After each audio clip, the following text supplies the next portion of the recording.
Assalamualaikum warahmatullahi wabarakatuh. Saya binti Nurhayati, NIM E 2019-2013 dari Ekonomi Syariah 1.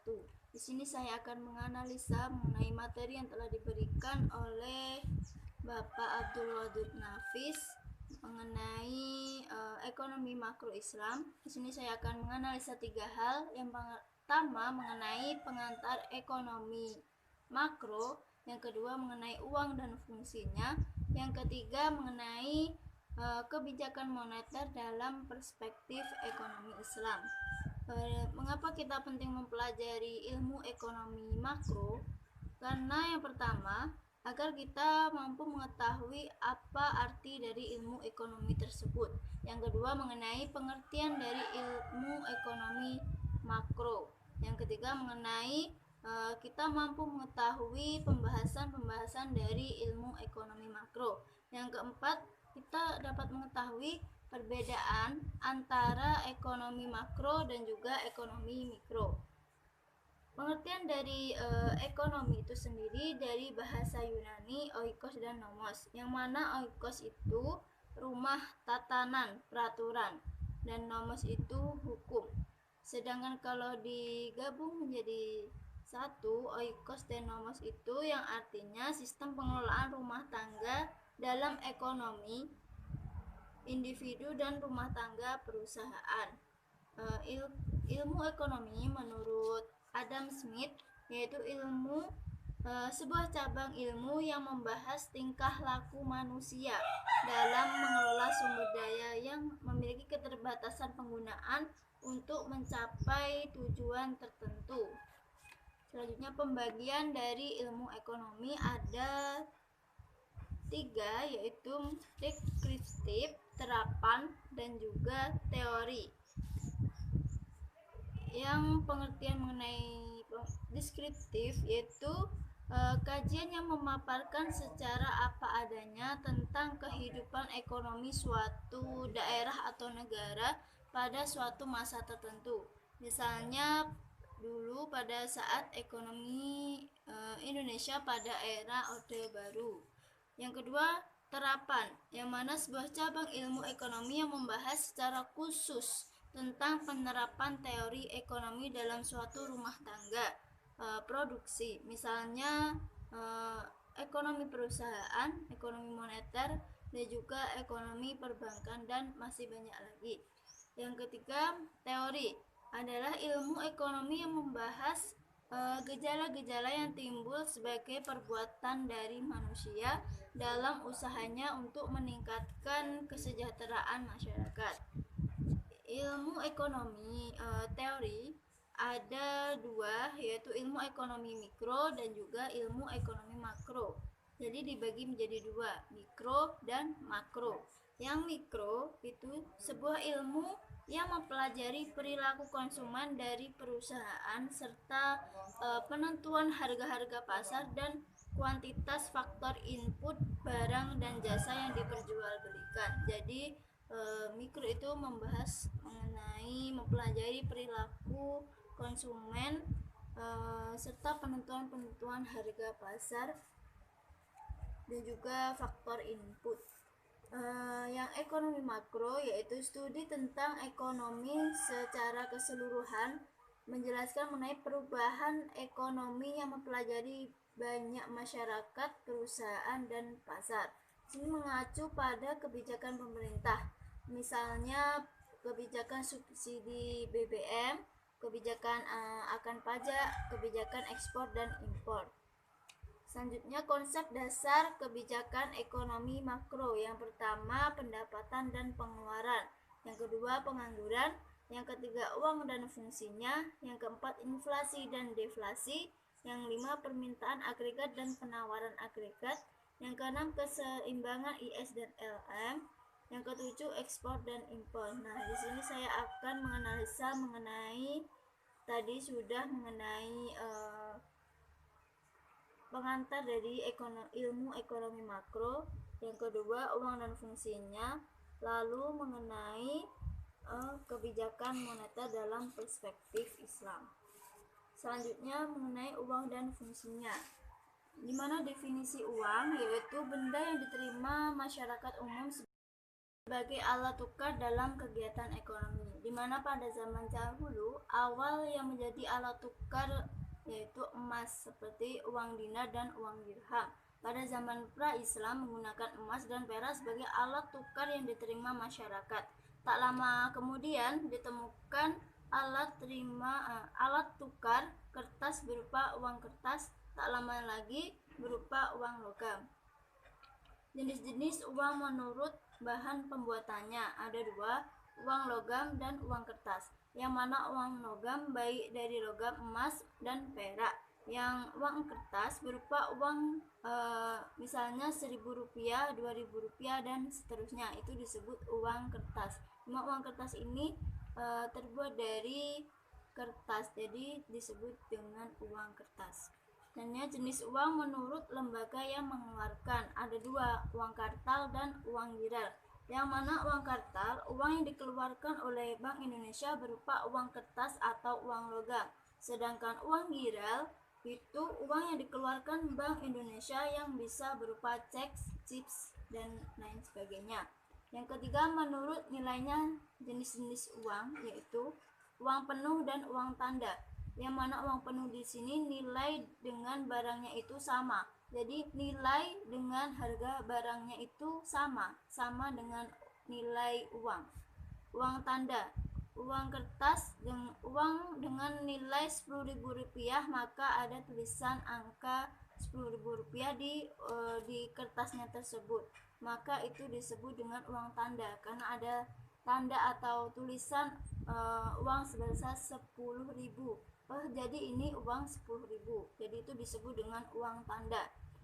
Fungsi asli uang yaitu sebagai alat tukar, yang mana sebagai alat tukar. Jadi uang itu sebagai alat tukar untuk menukar uang dengan barang, dengan segala apapun yang berkaitan dengan transaksi. Yang kedua, sebagai satuan hitung. Jadi untuk menghitung kekayaan, contohnya misalnya saya mempunyai mobil, mempunyai rumah, dan mempunyai sawah lainnya, ditanya oleh orang, berapa kekayaanmu? Maka saya akan menghitung dari harga-harga mobil, rumah, sawah itu saya total, dan itu disebut total kekayaan saya, dan itu disebut sebagai satuan hitung.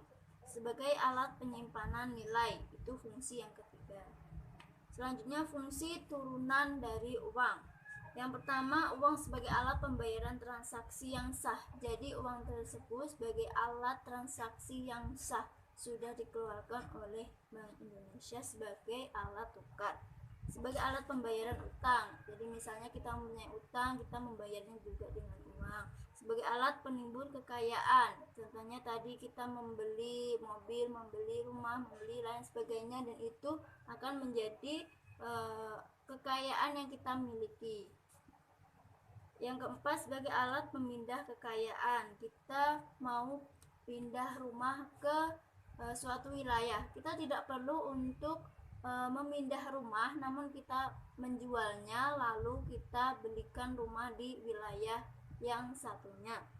Selanjutnya, sebagai alat pendorong kegiatan ekonomi. Jadi jika tidak ada uang, maka tidak akan bisa terjadinya kegiatan ekonomi.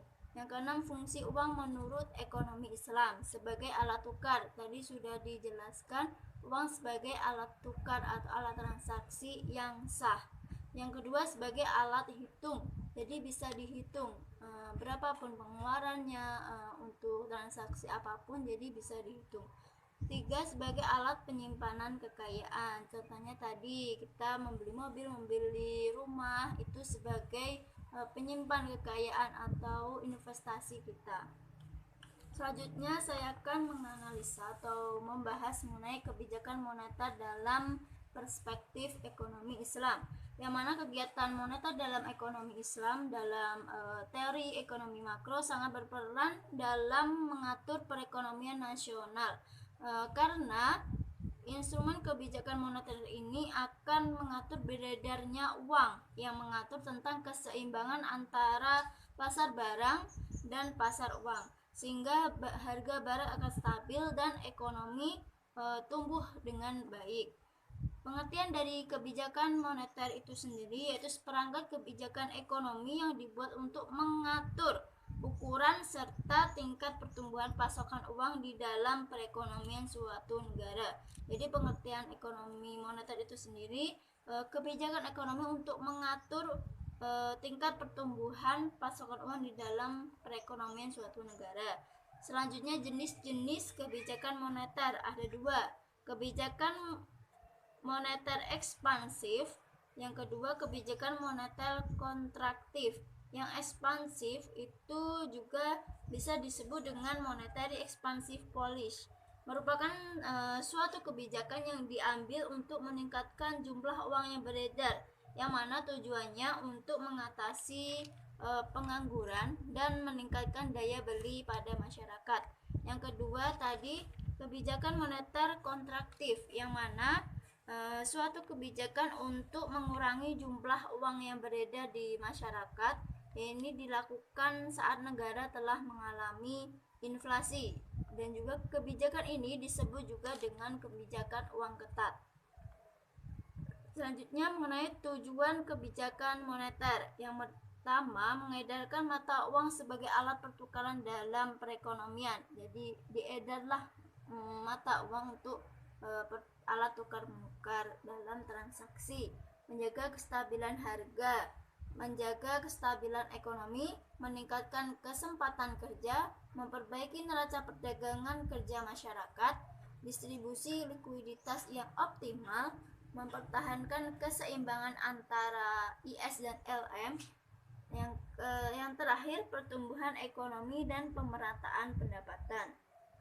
Selanjutnya instrumen kebijakan moneter, yaitu yang pertama kebijakan operasi pasar terbuka, yang mana pemerintah itu mengadakan pasar terbuka. Contohnya dengan cara pemerintah itu membeli obligasi yang ada di masyarakat. Supaya apa? Supaya uang itu beredar di masyarakat, atau dengan memberikan pinjaman kepada masyarakat, kepada pedagang, kepada petani. Selanjutnya kebijakan diskonto, yang mana hal ini harus dilakukan, tidak boleh tidak oleh pemerintah. Yang ketiga kebijakan cadangan kas, di mana pemerintah itu akan mengambil suatu kebijakan jika uang itu terlalu sedikit, maka pemerintah akan mengurangi cadangan supaya uang itu banyak yang beredar di masyarakat.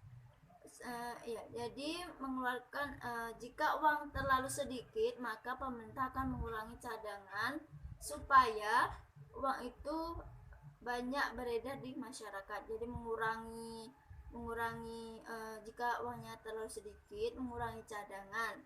Supaya apa? Supaya uang yang beredar itu banyak di masyarakat. Sebaliknya, jika uang itu terlalu banyak beredar di masyarakat, maka pemerintah akan meningkatkan cadangan kas supaya uang yang ada di bank sentral menjadi sedikit yang beredar di masyarakat. Yang keempat, kebijakan kredit ketat, yang mana ketika terjadi uang terlalu banyak beredar di masyarakat, maka pemerintah melakukan kebijakan untuk memperkecil volume uang yang beredar di masyarakat. Maka pemerintah akan langsung melakukan kebijakan kredit ketat. Bagaimana uang itu akan menjadi lebih sedikit, atau menjadi lebih sedikit yang beredar di masyarakat. Yang kelima, kebijakan dorongan moral, untuk mendorong masyarakat untuk melihat jika uang itu terlalu banyak beredar, maka mendorong masyarakat untuk banyak menyimpan uangnya di bank. Dan apabila uang yang beredar sedikit, maka didorong untuk mengambil uangnya di bank. Yang keenam, penyesuaian tingkat suku bunga. Jadi kita lihat apakah bunganya itu terlalu rendah sehingga banyak uang yang beredar, maka akan dinaikkanlah suku bunga tersebut. Atau jika uangnya itu yang beredar terlalu sedikit, maka diturunkan, maka suku bunga itu akan disesuaikan Jika terlalu rendah, maka akan dinaikkan. Jika terlalu sedikit, maka akan diturunkan suku bunganya. Selanjutnya menuju ke kebijakan moneter dalam ekonomi Islam. Ada beberapa mazhab dalam instrumen kebijakan moneter dalam ekonomi Islam. Yang pertama, mazhab Istiqoduna, yaitu mazhab yang dikembangkan oleh Muhammad Baqir Ansordal, di mana dalam Istiqoduna ini menyatakan bahwa tidak ada suatu kebijakan moneter. Jadi dalam ekonomi itu ada bentuk tersendiri dalam Islam, maka tidak ada kebijakan moneter. Karena di dalam perbankan hampir tidak ada dan penggunaan uang sangat minim. Tidak ada alat yang memadai untuk perubahan terhadap tawaran akan uang melalui istisionir. Tidak perlu melakukan kebijakan-kebijakan moneter di dalam teori Iqtisaduna ini. Yang kedua, mazhab mainstream menyatakan bahwa kebijakan moneter pemerintah adalah maksimalisasi alokasi sumber daya untuk kegiatan ekonomi produktif. Jadi di sini melarang praktik penumpukan uang karena membuat uang tersebut tidak memberikan manfaat terhadap peningkatan kesejahteraan masyarakat. Oleh sebab itu, mazhab ini merancang sebuah instrumen kebijakan yang ditunjukkan untuk mempengaruhi besar kecilnya permintaan akan uang agar dapat dialokasikan pada peningkatan produktivitas perekonomian secara keseluruhan. Instrumen pada kebijakan moneter dalam ekonomi Islam. Yang pertama, misbatul ihtiyati, yang mana pemerintah akan melakukan langkah-langkah strategis dalam persentase uang cadangan di bank sentral. Yang kedua, Naul al-Ma'wi. Yang ketiga, misbatul isrof. Yang keempat, fi'adatul samatan. Yang kelima, asuhudal al-islamiyah. Yang keenam, ismarujal hukumi. Yang ketujuh, adatul tangsik. Jadi yang saya analisa ini sangat berkaitan dari mulai kita harus mengetahui pengantar dari ekonomi makro, selanjutnya uang dan fungsinya. Jadi sangat berperan juga kebijakan moneter. Jadi sangat berkaitan sekali. Cukup sekian yang dapat saya sampaikan, kurang lebihnya mohon maaf. Wassalamualaikum warahmatullahi wabarakatuh.